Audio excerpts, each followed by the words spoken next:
आसमान में यूपीएससी के क्वेश्चन पर ले आया फर्स्ट टाइम में, ये साधारण सी उपलब्धि है। कोशिश तो कर रहे हो और बहुत हद तक प्रोग्रेस ही मिला है। अब इसको केवल तुमने डाइजेस्ट करके, अब देखो बच्चे, अब तुम मुगल कालीन राज्य के द्वारा कृषि जगत को प्रोत्साहन देने के लिए उठाए गए कदम में 4 कदम याद रखो। राज्य का बल बंजर भूमि को आबाद करने पर रहा। औरंगजेब के काल के एक अधिकारी रसिक दास के फरमान से यह सूचना मिलती है कि राज्य को बंजर भूमि को आबाद करने में रुचि थी। बुकलेट में मैंने दिया हुआ है, तुम उसको पढ़ोगे तो वहां भी निकल जाएगा। दूसरा, राज्य की ओर से सिंचाई के विकास के लिए कदम उठाया जाता था। शाहजहां काल में एक महत्वपूर्ण नहर का निर्माण कराया गया था। इसको शाह फैज नहर को बोलते थे। जो पहला नहर है ना, वो जो 150 किलोमीटर वाला जो नहर, 150 मील वाला नहर जो बताया ना, उसका नाम था शाह फैज। हाँ, बुकलेट में दिया हुआ है उसका नाम शाह फैज।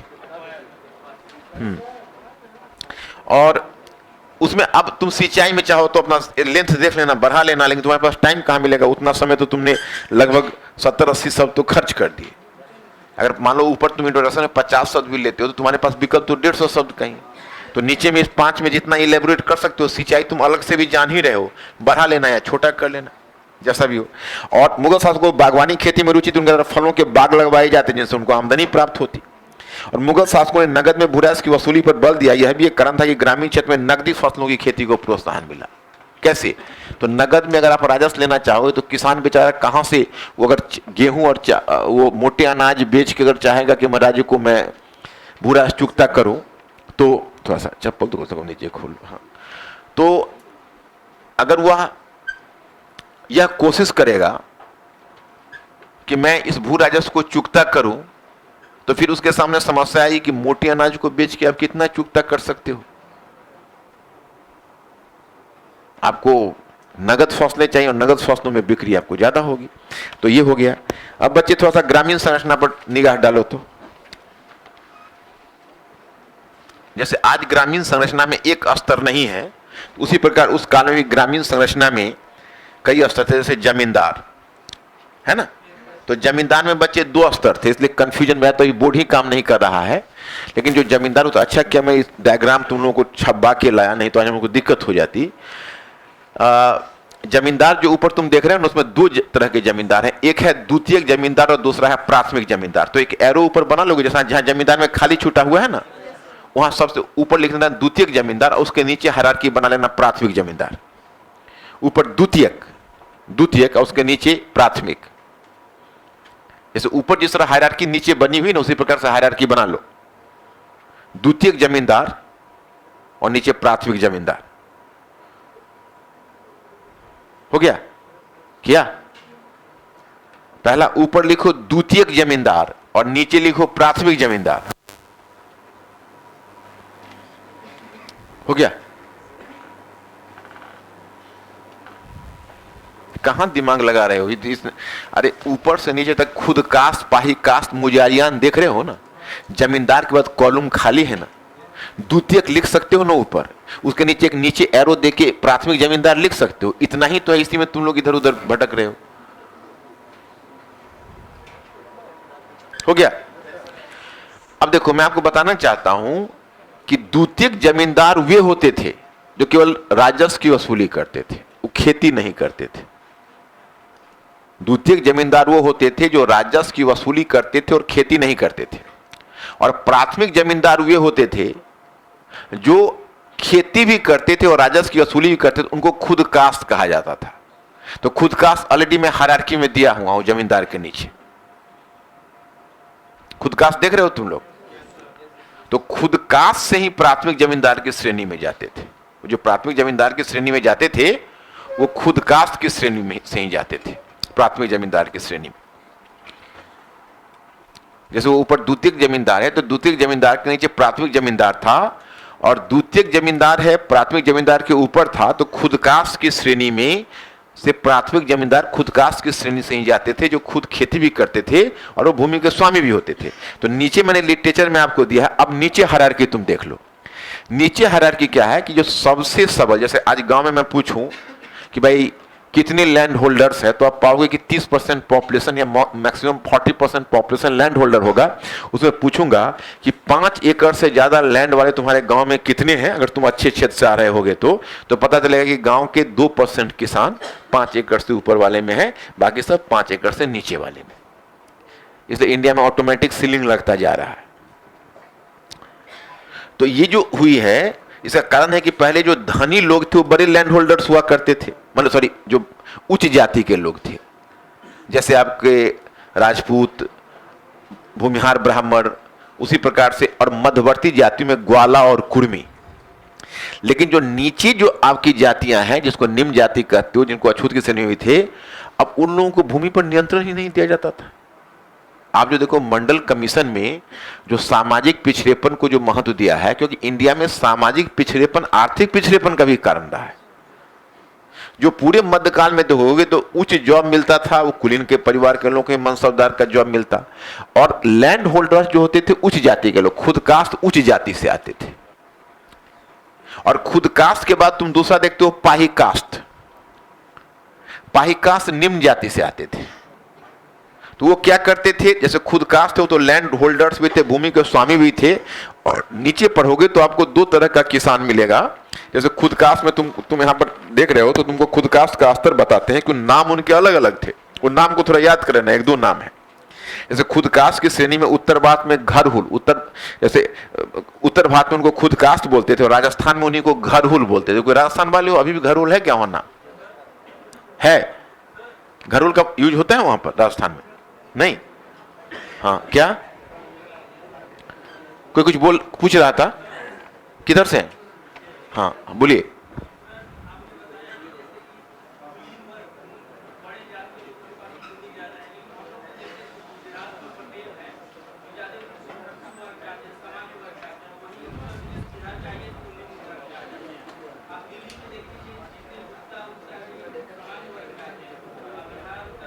पटेल उस जाति से नहीं थे, वो तो मध्यवर्ती जातियां थे पटेल।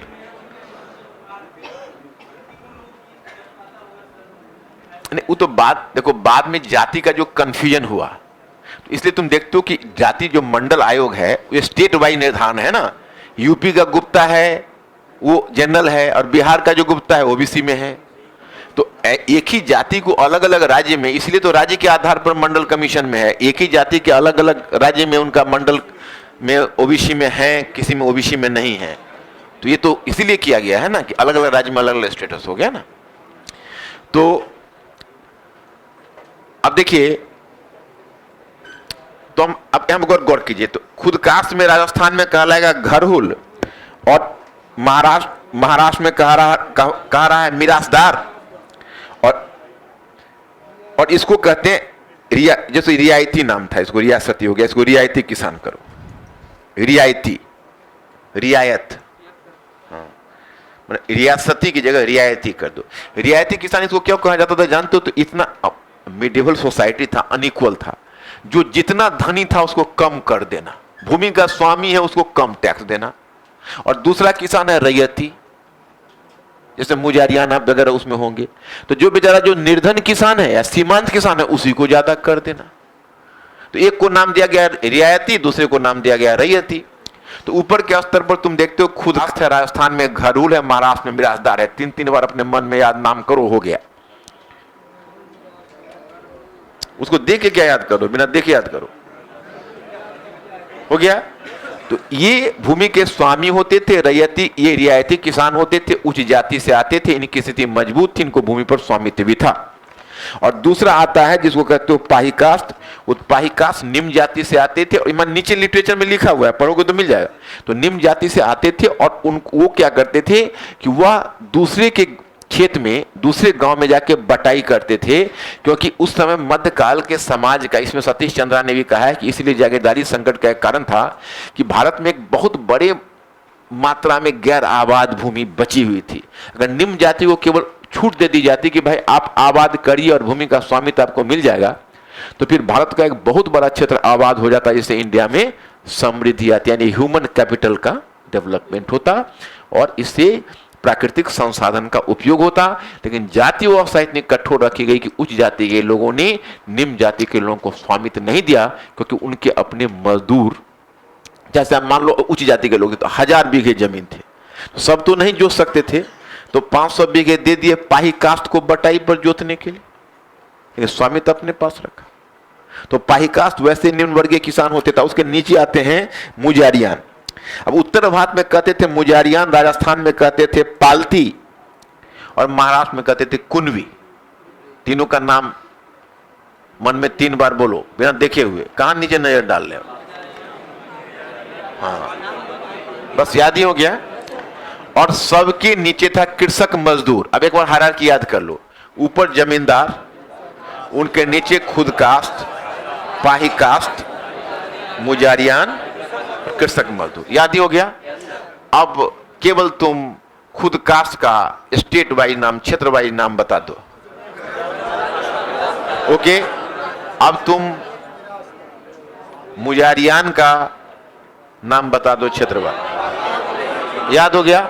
अब नीचे वाला कंटेंट पढ़ोगे तो पता चल जाएगा कि भाई एक रियायती किसान है, एक रैयती किसान है। बात समाप्त, चुटकी बजती है, टॉपिक समाप्त। अब नीचे यहां पर देखो ब्रैकेट, हाँ इसको लिखना पड़ेगा तुम लोगों को। अब यहां पर देखो क्वेश्चन का सेकेंड पार्ट क्या है।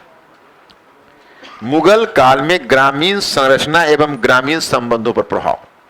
मैंने आपसे पूछा जा रहा है, थोड़ा मेरी तरफ गौर करिएगा, पूछा जा रहा है कि मुगल काल में एक इस तरह के मध्यस्थ और बिचौलिए थे और ग्रामीण थे, तो क्या कि मुगल काल में जो उनकी जो हायरार्की है, वो हायरार्की में कोई बदलाव भी आया है?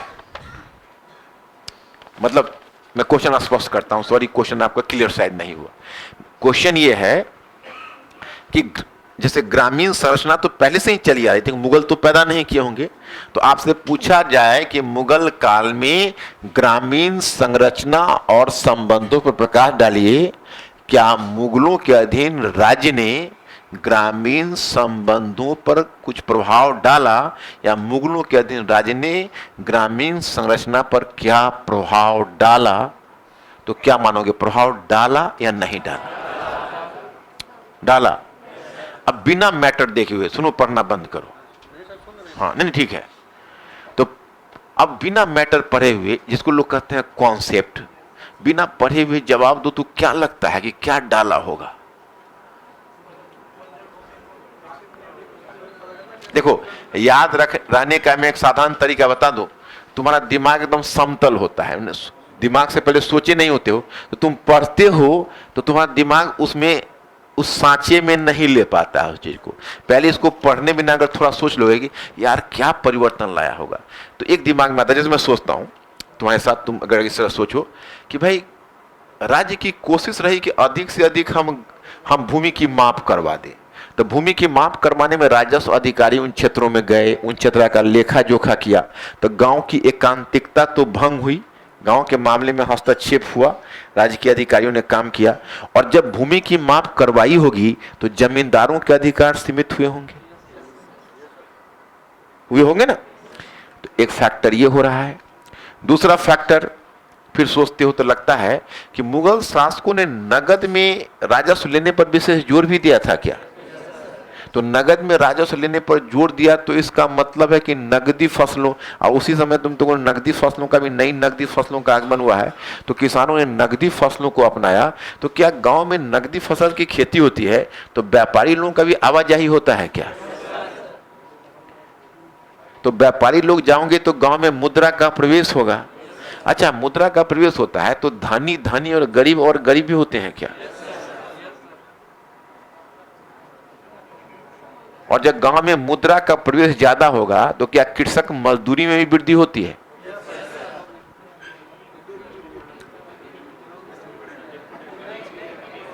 तुम ऐसे सोचना शुरू करोगे, तुमको उत्तर मिलना खुद शुरू हो जाएगा। अब एक बात और भी है, क्या मुगल काल में शिल्प उत्पादन को प्रोत्साहन मिला था? शिल्प जिसको कहते हैं उद्योगों को। तो शिल्पों में 2 तरह के शिल्पी, एक है नगरीय शिल्पी है और दूसरा ग्रामीण शिल्पी है। तो अब क्या हुआ कि जब उसमें 17वीं सदी तो एक तरह से व्यापारिक क्रांति का समय है, क्योंकि भारत से बड़ी मात्रा में वस्तुओं का निर्यात हो रहा है, यूरोप में, दक्षिण पूर्व एशिया में डच कर रहे हैं। तो एक भारत का जो बहुत बड़ा मार्केट बना हुआ है, तो उसे कारण तुम देख लो, जैसे सबसे बड़ा लीडिंग रीजन तो हमारा रहा सूती वस्त्र, रेशमी वस्त्र, ऊनी वस्त्र, क्लॉथ मेकिंग, ये तो बहुत बड़ा लीडिंग रीजन रहा, आप लोगों ने पढ़ा होगा। तो अभी जो लीडिंग रीजन रहा, तो इतने बड़े पैमाने पर हो रहा है, तो महिलाओं को भी काम मिल गया, बुनाई का काम। महिलाएं घर में बुनाई का काम करती थी, वही बाद में उसका सूत की कताई हुई, इधर महिलाएं ने बुनाई का भी काम किया, सूत की कताई का भी काम किया, तो वही जो ऊन उसका जो सूत बिकते थे तो उससे उनको परिवार को लाभ होता था, कृषि में एक अतिरिक्त आमदनी आती थी। और गांव में जो शिल्पी थी, यजमानी पद्धति मैंने कुछ बताया हुआ है तुम लोग को? कितने लोग यजमानी पद्धति जान रहे हो? पर मुश्किल से भी तुम हाथ नहीं खोल पाए। देखो, यजमानी पद्धति जो नाम देते हैं वो नाम देते हैं मानव शास्त्री। उसको तुम कह सकते हो स्वनिर्भर ग्रामीण अर्थव्यवस्था। अवधारणा यह है कि संभवतः शिल्पियों को अपॉर्चुनिटी कम हुई या जो भी हुआ, शिल्पी चले गए ग्रामीण क्षेत्रों में, वो किसानों की जरूरत को पूरा करने के लिए उत्पादन करने लगे और किसान उन्हें बदले में जीने के लिए अनाज देने लगे। तो जो किसान और ग्रामीण शिल्पियों की परस्पर निर्भरता है उन्हें कहते हैं यजमानी पद्धति। हम लोग बचपन में थे तो यजमानी पद्धति का थोड़ा रूप देखा हुआ था कि जो कुम्हार है वो फ्री में बर्तन दे रहे हैं, साल में एक बार उनको या तो खेत मिल जाता था या अनाज मिल जाता था। उसी प्रकार से बढ़ई सब आके उसी तरह से काम करे।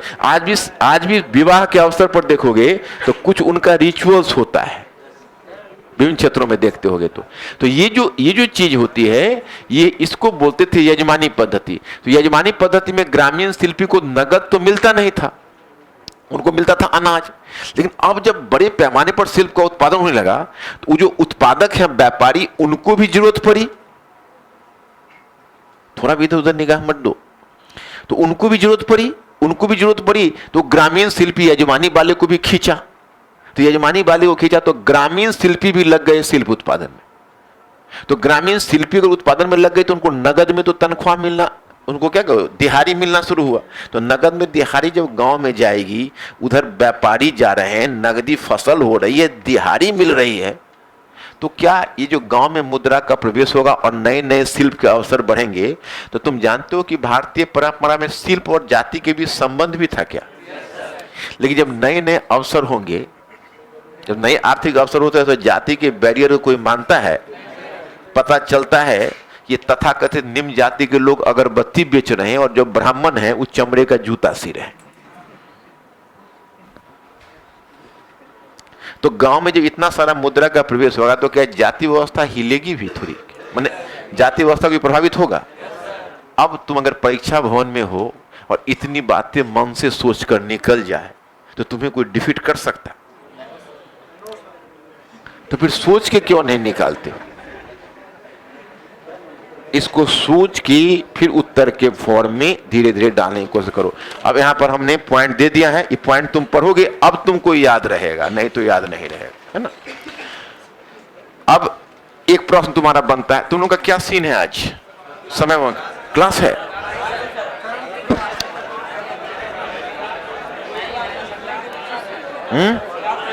है?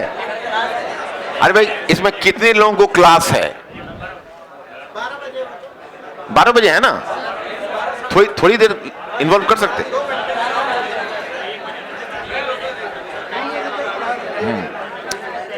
अरे 12 बजे तुम लोग क्लास है ना, हमें 10-15 मिनट का टाइम दो। अच्छा, अब एक बात बताओ, ये इसमें तुमको ज्यादा लिखने का अवसर मिलेगा ना। अब एक क्वेश्चन तुम्हारा बड़ा स्टैंडर्ड है जो 2017 में पूछा था, इस पर जरा सा निगाह डाल दो। जिसको जाना है जाए, उसको क्या।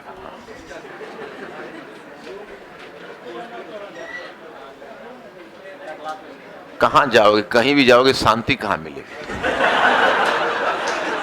पढ़ तो कहीं रहे। जैसे देखो, ये प्रश्न है, लिखो, क्या यह कहना, हाँ नहीं, नो, निकल जाने दो उसको, क्लास होगा। लिखो यहां, क्या यह कहना समीचीन नहीं होगा? क्या यह कहना समीचीन नहीं होगा? क्या यह कहना समीचीन नहीं होगा कि मुगल कालीन भारत में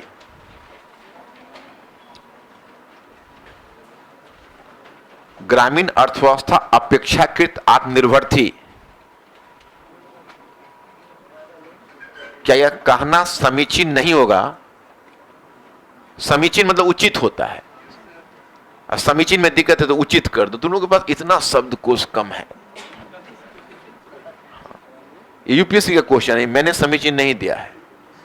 ये 2017 का क्वेश्चन होगा, लिखो यूपीएससी 2017। क्या यह कहना समीचीन नहीं होगा कि मुगलकालीन भारत में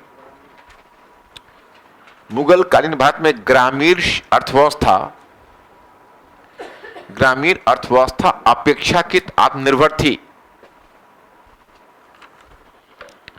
ग्रामीण अर्थव्यवस्था अपेक्षाकृत आत्मनिर्भर थी।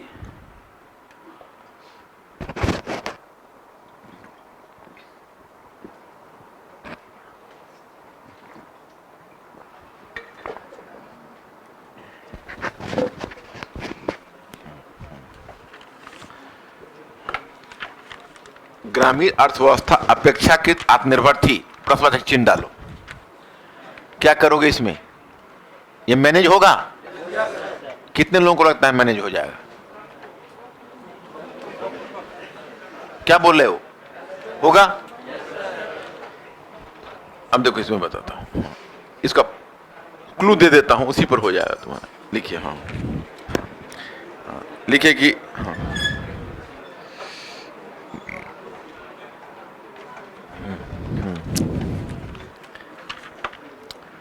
लिखिएगा कि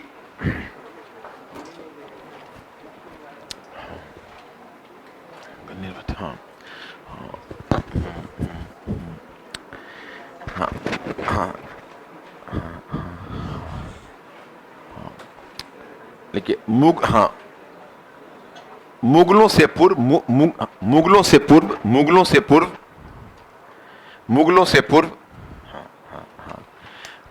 पूर्व कि भारत में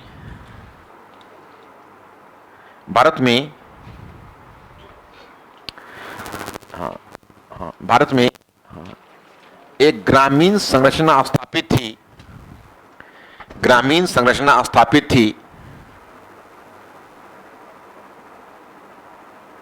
जो पिरामिड नुमा ढांचे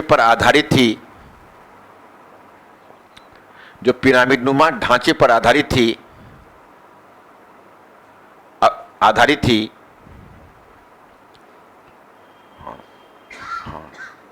तथा विभिन्न वर्गों के बीच परस्पर संबंध थे।